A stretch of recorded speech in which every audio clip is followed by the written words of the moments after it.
And we're back with a combo video.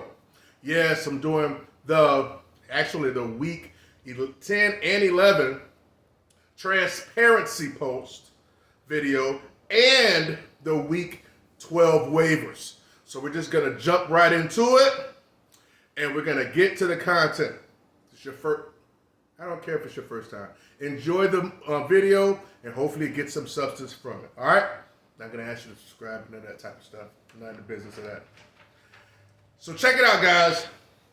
We're getting down to the nitty gritty, the nitty freaking gritty. All right? Okay, look. You're not gonna win every championship. You're not gonna make it to the playoffs in every league unless if you got so many teams. Fortunately for me, I only have 2. And the goal is to make it to the playoffs. How it goes that the team that's in number 1 seed more times than not don't win. Now a lot of times they do, but it just doesn't mean that the number 1 seed not win. One bad week in the playoffs and somebody bring their A+ game and there you go. But at the end of the day, the only thing we can do is put in their lineups, and they the one that got to go out there and perform their profession as we hopefully put in the right players. All right, so let's get to it. Week 10, I actually went out of my 2 teams between the Work League and the Flawless Fantasy Football Listener League. I went 2-0. Okay, first let's start with the Work League going postal, and I won 95-98 over Team Derek. And going postal. As you guys can see, look, Dodson. Man, Dodson gave me a 0. I'm going to be honest with you. I'm the most freaking rage drop. And maybe it's because I don't take it as serious as most. Guys, I'm going to tell you something. Back when I was in my heyday, when I was in the tip-top form of fantasy, even though I started in 1995, 96, I'm just saying when it got automated and stuff, and we started doing it in 2001 on the sandbox.com league, 8-man league. Nevertheless, around about 2007, 8, 9, 10, I was at my peak of fantasy, man. Breathing and eating fantasy, straight up. It affected my day if I win or lost. It affected me if I wanted to freaking have sex with no lie, with my significant other. I'm dead serious. But now it's like, if I lose, if somebody give me a 0, no, I'm cutting your ass. You know what I'm saying, or whatever. It's like, and if I lose because I cut them and I needed them next week, whatever. It's like, I don't beat myself over because I cut somebody, they're doing good, or whatever the case may be. I'm like, I don't know, my threshold for freaking BS is a lot, is very small, so I don't take it as, serious. I can still compete, right? But I don't take it as serious as I used to. That don't mean y'all have to be as loose with it as I am, but I'm just telling. I just want to give a little backdrop of how I operate. But Dodson gave me a 0, right? I got him up out of that. But I still won. My opponent actually had Brock Purdy that had that 32 points, and I was at that game. Remember, I went to the game to see Jacksonville, to Jacksonville to watch my Niners, thump them, and it was a good time. Me and my homeboys had a good time. I went 8, so that victory on week 10 took me to 8-2. Now in week 10 in the flawless, I actually was victorious over Team Don't Lose to Me, 151-127. That moved me to 7-3 after 10 weeks there. So yes, week 10 I went 2-0 in fantasy football. Now here in week 11 this past week, it wasn't the same results, all right? But came in week 11, and when both leagues, I actually played Big Time, my homeboy Russ. He came to the game with me. I've known him for well over a decade. And I played him in the Work League and in the Flawless Fantasy Football Listener League. It was fitting that, not only did I lost hella money in prop bets, I also went like 0-2 in both leagues against him, obviously. And it was a kind of rough, emotional weekend for me. So I'm going to be honest with you, a little transparency, right? Just transparent, not just transparency goals. This is transparency me. This is transparency flawless. I'm going to be honest with you. Some of you guys know me like more personally than others. Some I've known, but I'm transparent as hell. You see how guys, I get up here, I start talking football, and I start talking about some personal stuff because that's just how I am, and I'm probably the most I am the most open person book I know. But it was a good weekend. Don't get me wrong, like no broken bones and none of that type of nonsense. But mentally, it was a tough one. At work, I had misplaced it. I thought I lost somebody's check. You know what I'm saying, or whatever. So and somebody that I'm real good with, and I don't know what I had did with the mail. End up finding it because it was at my case. It's just like just a whole bunch of stress. You know what I'm saying, like little relationship stress. Yeah, you know what I'm saying, a little bit of that. You're veering on breakup after some some BS or whatever. So I had to deal with that. And some of it involved, what I'm saying, my son and stuff like that, and just certain dramas that I just don't like because I like a life of clarity. So it wasn't no surprise I went 0-2 this damn week. You know what I'm saying? But this past weekend, but all's well that ends well, and you keep moving forward. Everything's cool. You work through the little BS. It ain't nothing ended. You know what I'm saying, or whatever. Fought through the little turmoil of the relationship stuff, but man, your boy be opening and closing the door, man. I don't like rough patch. I don't like dealing with nonsense. You know what I'm saying, or whatever. So, but then again, some stuff you just have to kind of fight through and kind of resolve like a freaking adult. So and move forward. Accordingly. But that was just a little insight with me. You know what I'm saying. So it wasn't just about oh my God, 0-2. It's like I had other stuff that I was actually truly dealing with that actually truly meant something. But yeah, so not to minimize fantasy, but fantasy is just a game. You know what I'm saying. So, but anyway, in my matchups, I lost 68-88 to Team Beantown in the Word League, and I lost 125-148 in the Flawless Listener League. Man, I had so much stuff going on, like mentally when I was talking about some stuff, and just, like I said, I was talking about relationship stuff or whatever, I found out like maybe 6 minutes before kickoff, I had like a wide receiver. I think it was in the listener league. I think I had maybe Jalen Guyton or something like that as one of my receivers. I had him in my freaking I had him in my lineup as my wide receiver 3 or something like that, and he was out. It's like I wasn't paying attention to no football stuff the whole morning. You know what I'm saying? Well, so so I almost had an inactive player. And now go figure, a content creator, fantasy football content creator having a freaking 0 from an inactive player. It wouldn't have looked good, but it's at the end of the day, as my point was, like, it was like 6 minutes. I mean, if you go look at my lineup, you'll probably see it was definitely up under 10 minutes before 1 o'clock when I changed my lineup and took him out. Hey, man. Time waits for no man, all right? So, yeah, on to this past week. So that actually, I'm not going to make any excuses for my Word League, man, but I was contemplating playing freaking Kyler Murray, but I'm like, oh, no, I'm going to live and die by Joe Burrow. No, it's just team to freaking mess up. And guess what, Joseph Burrow? You did that. You accomplished the mission. I cut that beat so right. I'm going to cut that. I've already cut him. I ain't wait. As soon as the game was over last night, as soon as the freaking standings came up, I dropped the beat. Dropped them. You're not even going to be a part of my transactions, Josephina. Dropped them. And he almost going to get ABBT. ABBT. You guys know what ABBT means? Me and my homeboy Dre, we coined that probably 2007, maybe even 2005. It was before 7. And we call it the Auburn Bridge Team. Where like if somebody screws you over or something like that, and it's like, and you give them a chance and they really like wreck your season, it's like, you just put them on the Auburn Bridge Team. You just stamp them. Now the beautiful thing about the Auburn Bridge Team is like, once you put them on there, you can't take them off. Meaning, I think I put Eddie George on there. You know what I'm saying, or whatever. Just, I know, Eddie George. Eddie George on there. And for something that had happened, So that means no matter what happened, I don't care if it was a 4th, 5th round draft capital, I was not going to draft Eddie George again. It's certain wide receivers that are on the list and everything. I'd have to think about who he have and who I have on that ABBT list. But it's just something we always do. But I almost put Burrow on the ABBT. I almost put him on the ABBT. But it could be a blessing in disguise. I'm playing Murray the rest of the way through now. It is what it is. Where I go now? K9 got hurt. He gave me a 1. I dropped Jalen Warren a couple weeks ago because I was like, F it.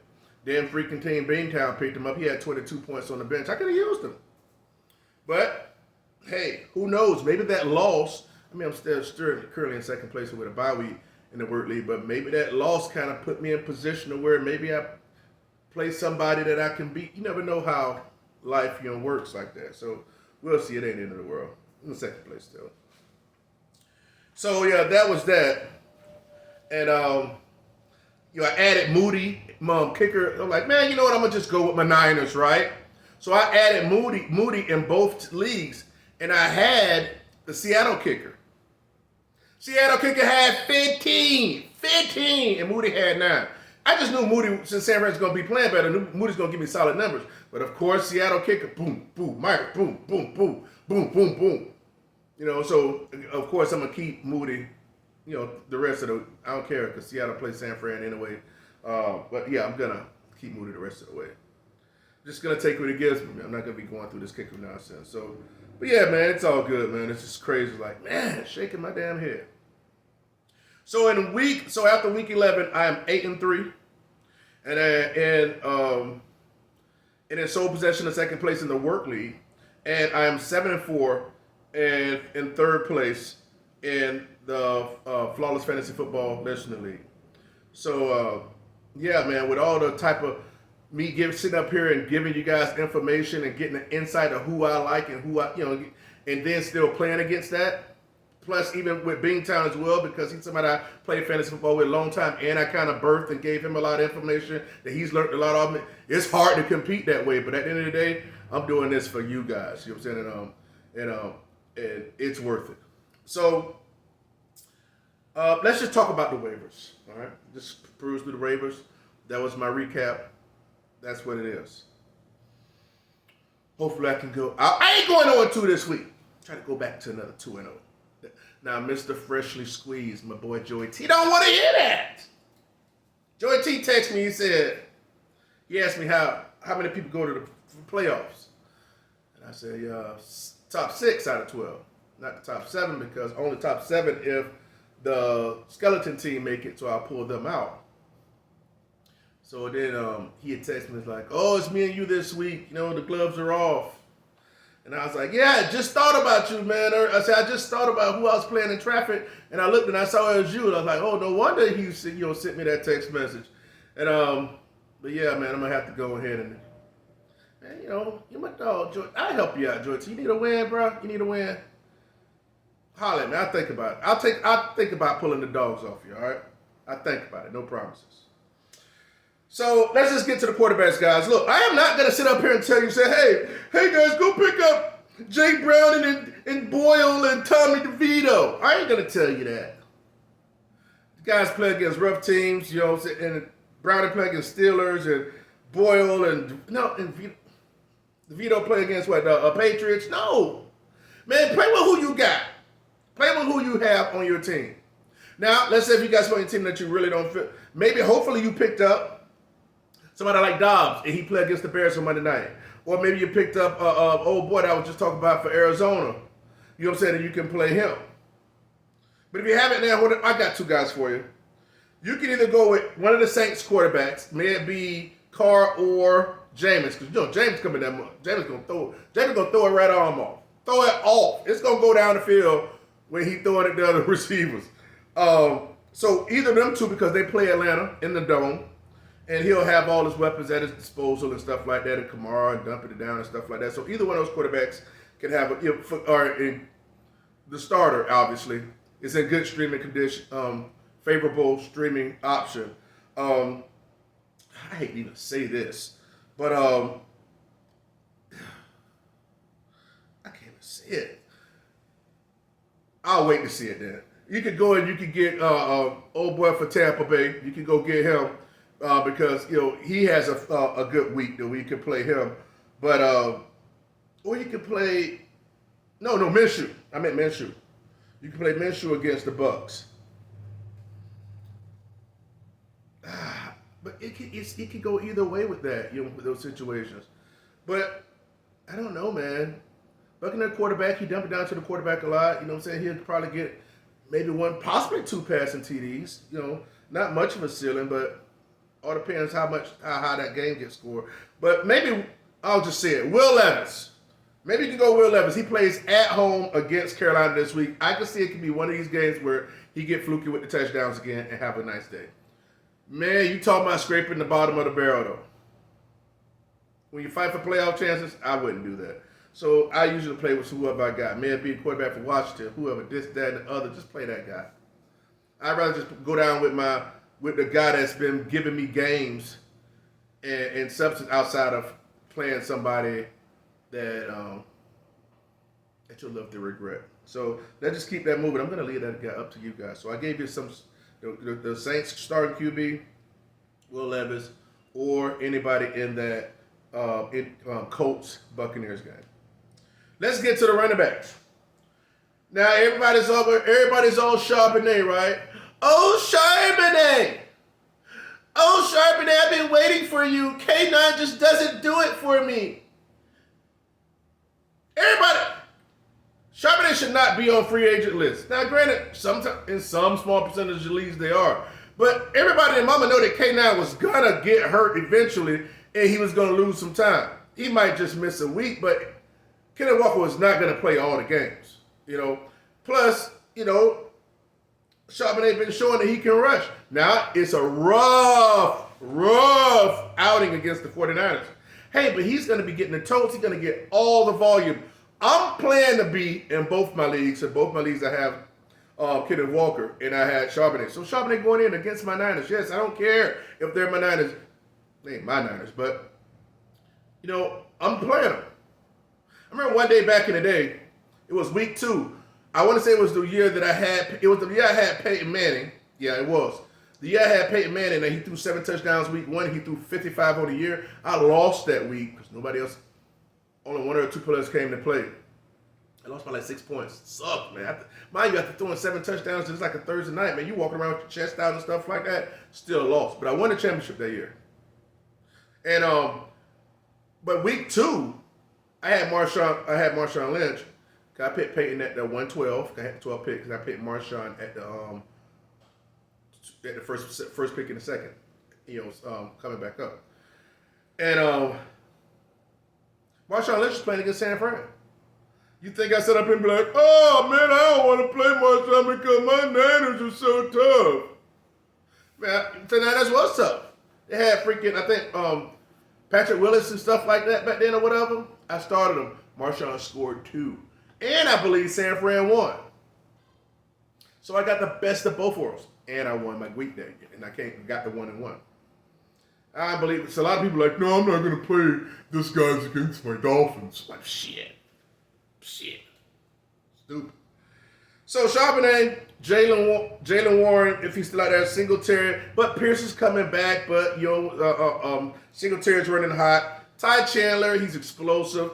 He needs to be able to share the rock because if he don't share the rock, he's going to glass out. You know what I'm saying? Just that simple. A lot of these dudes they're not built like that. And you might want to stash Michael Keaton. Yes, Michael Keaton, a.k.a. Keaton Mitchell. But because you want a home run upside player later on if need be. That's how you win. Get the player. Because, I'm gonna take some stabs at some players that this waiver to try to stash. Because you never know. Season ain't over yet. Some more stuff's gonna pop off, and it's gonna be big waiver ash next week or the week after that. Trust me, it don't stop. There are always new names. So, Charbonnet, Warren, Singletary again. Be cautious because Pierce is back, and Ty Chandler and Keaton Mitchell. I'll say his name right this time. Wide receivers, man. Wide receivers you got, man. Jordan Reed. But hey, I'm gonna be honest with you, man. Shit, man. All the wide receivers basically over there in Green Bay got off and scored or did something. Like Jay Reed, he scored. I think he scored on a run. Freaking old boy, number 9, over there. Watson, he scored. Dobbs scored. I'm like, damn. The one rookie, another dude, Green Bay, I forget his name. He caught for like 91 yards, 92 yards. Wicks, I think. Man, God, everybody was getting off over there. But Jaden Reed is the one that seems like he's the most explosive. And they have a nice matchup this week, Green Bay, as well for the passing game. So Josh Dobbs is coming off a little injury, so he should be out there. Jahan Dotson, I got to say it because, hey, even though some games where he'll get a little bit of production, he's been getting the touchdown to save him the pass ever since I cut him, obviously. So he scored this past week, but he only had like 30 or 40 yards receiving. Maybe like 30 something. How about Khalil Shakir? How about him? He popped off. He had like 115 yards, right? Against the Jets. But who knows? Can you trust that? Can you trust that? I don't know. I don't know if I can trust it. Because who knows? It might go to Kincaid the next game. Who knows? It might go to the number one wide receiver over there. You never know. So, but it's an option if you're into that. But we've seen this before with the third wide receiver for that. You know, they'll pop off sometimes, but then they ain't trapping them in there. Nothing. I probably will stay away from it, but hey, it's totally up to you. So Jaden Reed, Josh Dobbs, Jahan Dotson, and Khalil Shakir, among others, for wide receivers. For tight ends, obviously what jumps off the page is people want to go ahead and run and replace Mr. Marcus Andrews. His name ain't Marcus. But it'd be nice if his name was Marcus Andrews with a K. M-A-R-K. What if it's Marcus with a K? We never even knew that. Marcus Andrews it is. Isaiah Likely will be stepping in. Listen, he ain't Andrews, all right? He ain't Andrews. He ain't butt buddies with Lamar. It's going to be the interest to see how Lamar does. Does he run more? Does he, because you're not throwing two wide receivers more? Or, maybe just add Likely in and give him 75% of what, but they don't have a mind mode like that. But we'll see, man. I'm hoping for the best Lamar. I don't trust the B, but I'm going to go, God, I don't know if I want to play him in the listener league. Should I play Lamar? I'm talking to everybody but Mr. Joy T, freshly squeezed. Should I play Lamar? Who did they play Baltimore? I think they play against Chargers. Or should I play Dobbs against Chicago? Ooh. I don't know. I'm not decided yet. But every time I bench Lamar, he's going to put up a 27, and then, that's how it's going to work. But we'll see. So Isaiah Likely, Kate Nodden, and Taysom Hill, if he's out there, Logan Thomas, all these guys are good options to play a tight end that shouldn't goose you. Except Taysom, because he'll goose you. But then again, he has such a ceiling, too, because he'll win a week for you. But, hey, man, that's how the ball bounced with him. You're going to get goodness or you're going to get a 0. So hopefully you can win with a 0. I mean, I did. I ain't like it. I had a 1, though. This was a few weeks ago. With defenses, we got some defenses here for your ass now. Patriots versus the Giants. That's a good one. Miami versus the Jets. Saints versus Atlanta. And KC versus the Raiders. I picked up KC a couple weeks ago in the listener league. Snatched them up. I'm playing them this week. Yeah, sorry about that. I know, freshly. I know. But I'm playing them. And Denver Broncos against the Browns. That's a lot of juice, too. Man, so it's some good defensive waivers that are out there, defensive options that are out there that are on waivers that you can get. So get yourself a nice prime matchup and win your week. Win your week, gentlemen. All right. I hope you enjoyed this episode of Flawless Fantasy Football, the transparency show combined with Week 12 waivers. Hey, guys, make it happen. We're on the home stretch. We got 3 more weeks before playoffs, all right? I'm wishing you guys the best. I normally don't mess around with start sits like that. But it's getting to that crunch time. So, hey, you can go to the Flawless Fantasy Football. I'll even probably create a thread over there that says, probably as this video is producing. Or just actually write it. No, I'm gonna put like a start sit. Make sure you put the team, who they play, and it's half point or full point PPR. That's if you want to ask me. You don't have to, because I ain't got to do that. You know what I'm saying, or whatever. So, but I know it's getting crucial for certain teams, for certain players. And I'll put it, I'll add a thread thread up there, and I'll keep it pinned to the top. That's Flawless Fantasy Football, the Facebook page. It's free, it's open, it's public, so anybody got a start question, go to that first one and jump in the comments. Come and have it pinned to the top and ask away and let me know who they play, who you're considering half point, full point, or whatever. I'm not going to look and research it for you, so I want that information, who they play, half point, PPR, and those players. All right? All right? Fair? Very damn fair. Flawless Fantasy Football, where you hear what you need to hear, not what you want to hear. Not what you want to hear. That's a terrible way to live. See you on the next episode. Peace.